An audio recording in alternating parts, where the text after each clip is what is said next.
Just about a week has passed in the NBA season. We need to talk about some of the surprising things that have been going on and some of the new questions that we have. Why don't we go ahead and start with the standings, especially in the Eastern Conference?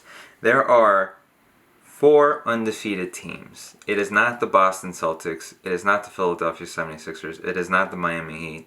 It's not the Milwaukee Bucks. It's not even the Brooklyn Nets, which I was really high on a couple days ago. It's actually the Orlando Magic, the Cleveland Cavaliers, the Indiana Pacers, and the Atlanta Hawks.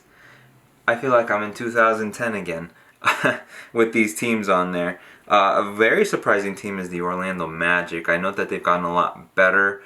They have Aaron Gordon, Evan Fournier, even the Philadelphia's former number one draft pick, Markelle Fultz, has been playing a lot better in Orlando, but I'm surprised that they're 3-0. We'll see how long they can keep that going.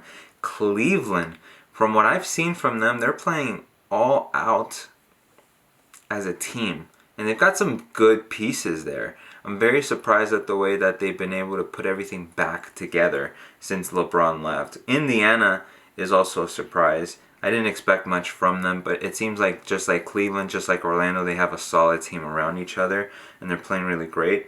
The Hawks have only played 2 games, so while the Magic, the Cavs, the Pacers are 3-0 respectively, the Hawks are only 2-0. We still have to see more from them, but obviously with a Trae Young, some pieces around him, this is going to be a pretty good team to watch and see how we got to see how these 4 teams impact the playoff standings going forward. We also got to see the Sixers lost a tough one. They did not look good in their loss. I believe Joel Embiid did not play in that one. Again, I'm telling you, Joel Embiid should be considered as an MVP.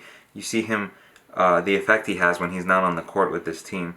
The Brooklyn Nets losing to the Hornets, that was a shock. The Hornets themselves are 1-2, but they are looking very competitive. They've been in the games that they're supposed to. And let's talk about the Celtics and the Bucks. They are 1-2, and the champions from 2 seasons ago, the Raptors, are 0-2. And Russell Westbrook, 0-3. Some of these teams that we expected to be up there are actually nowhere near close to the top of the standings. Now, it's a marathon. It's not a race. It's not a sprint. We still got to see more from these teams. Maybe they're just getting it going, but they did have a couple preseason games, so I'm not sure what the excuses can be here except for just bad play. And over in the West, the only undefeated team, the OKC Thunder. Granted, one of their games was postponed against Houston because of COVID reasons on the Houston side, but they are undefeated. It's safe to note that. And the Pelicans are 2-1, Clippers 2-1, Suns 2-1, the Kings 2-1, the Lakers 2-1, the Spurs 2-1, the Timberwolves 2-1, and the Nuggets and the Rockets are both winless. A couple other things I wanted to note is that the Warriors are continuing their struggles from last season into this year. No Draymond Green, no Klay Thompson.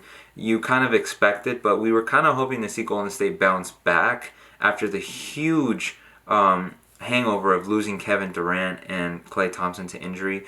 It looks like they're still going to have a very tough season. We'll see if they can fight it out to finish around 500 or maybe sneak into the playoffs. But I think just with Steph Curry, especially the way he's been struggling shooting the ball, I don't think the Warriors are going to have a good year this year. I think they're going to repeat what they did last year. Maybe not as poorly, play as poorly as they did last year, but they might have a repeat of last year this year. Clippers and the Nuggets might not actually rival the Lakers. It could be another team.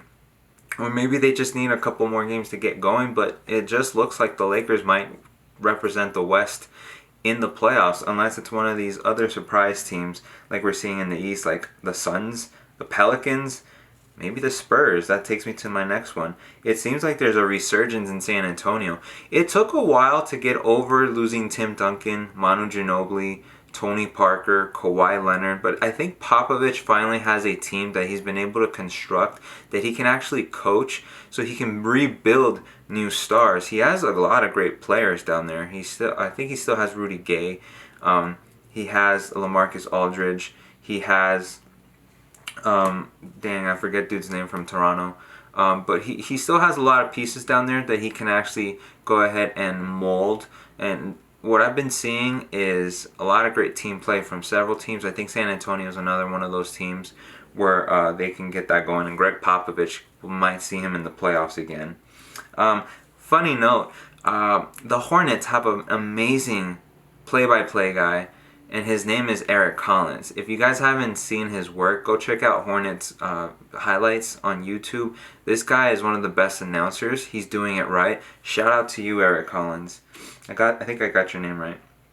Another thing, as I already mentioned, the Celtics and the Bucks, they look very beatable. I'm not confident in them in the East. We'll have to see if a team like Miami, Brooklyn, or the Philadelphia 76ers or one of these undefeated teams actually can go into the playoffs and beat the Celtics. I see why people were doubting the Celtics now, but I'm very surprised about the Bucks. Russell Westbrook struggling with the Wizards.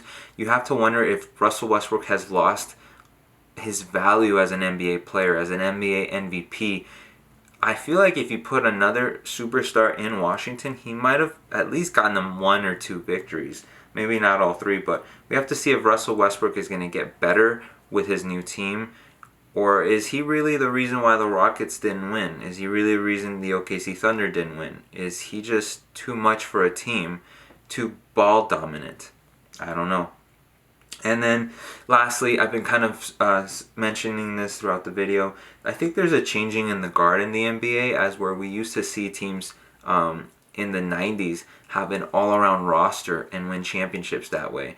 And then slowly we got into the big 3 with the Boston Celtics. We got the Miami Heat trio, right? And we got super teams like the Golden State Warriors. I think we're kind of going away from that, even though we've seen Anthony Davis and LeBron team up, Kawhi and Paul George team up. You can see how that's going.